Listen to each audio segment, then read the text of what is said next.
कौन सांग मैंने बोईताल फुल फुलरी आ बरा खाई खाई पूरा बोर हो गले ना। चलतु जल्दी जल्दी चलतु और वीडियो को लास्ट पर्यंत देखो बढ़िया सुंदर रेसिपी। नमस्कार जय जगन्नाथ मु चिन्मयी आपण मानक स्वागत करुच्ची Chinmayi the great Odisha kitchen को। केमती अच्छा समस्ते आशा कर समस्ते भलरे थे खुशी थे मुझे बहुत भलरे अच्छी। तो चलते आज आम देखा बोईताल फुल कखारु फुल गोटे बढ़िया रेसिपी।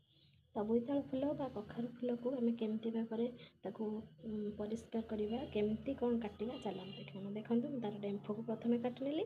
तो काटि सारा तार फुलर ऊपर भाग में देखो सबुज रंगर टिके बाहरी डेम्फ टाइप तो ताकू काटिदेला आम तार बुंखी को काटा।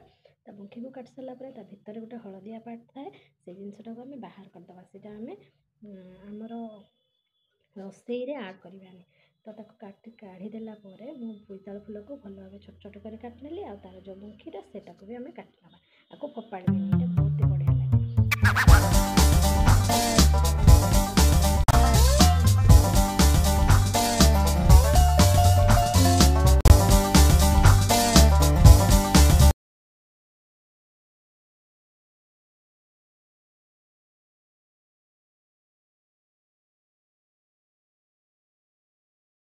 ये देखो मैं सब जाक बोईताल फुल को काटि नहीं आपको पानी रे भल भाव बुड़े रखी मैंने भल भाव क्लीन कर धोई नवा। ये देखो मुझे गोटे कड़े बसई नहीं कड़े किसी तेल नहीं अल्प टिके तेल नहीं 2 ରୁ 3 ଚାମଚ यहाँ मैंने 2 ଚାମଚ पाखापाखि केवल बोईताल फुलटा टिके भाजवाई। बोईताल फुलटा को टिके भाजीदेले कौन हम कि माने तार जो कंचा स्मेलटा रही पूरा बढ़िया स्मेल आसो।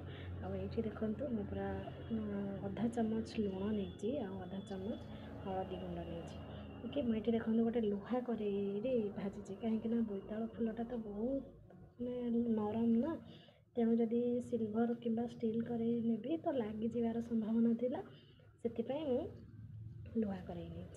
तो आपड़ नॉनस्टिक कड़े यूज करें बहुत ही भल यहाँ देखो केते सुंदर भाव में यहाँ सांगे सांगे माने तार मौली गलानी बेसी को भाजवानी बेसी भाजीगले कौन कि घाटी होमें पिज को मु 2टी बड़ पिज को काटिक रखी तो आड कली टे भाजी ना टे भाजी नहीं सारापर मुझे माने 2टी आलू को छोट छोट कर काटि नहीं तो ताको ये आम आड करवा। देखो काटिक पूरा धोईकी परिष्कार करके रखी तो ताको आम ए आड कर भाजी नवा। तो टे यहाँ भाजवा भितर आम कौन करवा माने यार मसला कौन कौन आवश्यक दरकार से सब आम चलते देखी ना। आपको छाड़ीदे से भाजिकी टे जस्ट तार बोईताल फुलर पानीटा मरीज आलू आ पिज सहित हो तो से समय भितर आप चलते देखिए मसला।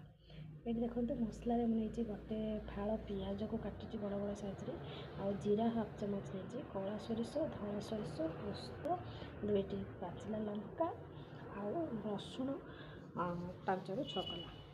तो ता भर ये मसला प्रस्तुत हो जाइए भी देखो भजा हो जाए कलर चेंज हो जाए पानी पूरा पूरी मरी जाइए से जो आम मसला को पूरा पेस्ट पूरा स्मूथ पेस्ट करवा तो से जिनटा को आम आड करने पूर्वर गोटे बिलाती को छोट बिलाती को काटिकी रखी आड कली मसला देखो भल भाव में गलईदबा। आपन चाहिए सबू को माने एका थरे गलैकी भी बसई पारे सीटा जमीक ताटिया बसा बा पत्र पड़ा कहती आपड़ पत्र भी पड़ी पारे कि मुझे कड़े कर। तो देखो बहुत ही टेस्टी मुझे हाफ चामच लुण हलदी गुंड आ लुण पकई कहीं आम बोईताल फुल जो भाजुले से हाफ चामच पकई ये केवल आलू मसला आ बिलाती पकईचु ये टिके कलर भल आसवाई काश्मीर लंका गुंड हाफ चामच मुझे तापर आपको आम भल भाव गलई नवा। ग्राइंडर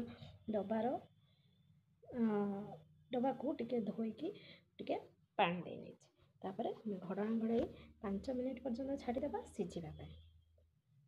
तो ये देखो 5 मिनिट मोर हो जाइए तार कलर केते सुंदर आसी देखो पानी टिके अच्छी किंतु आलू आउ टमाटो सीझी आसला।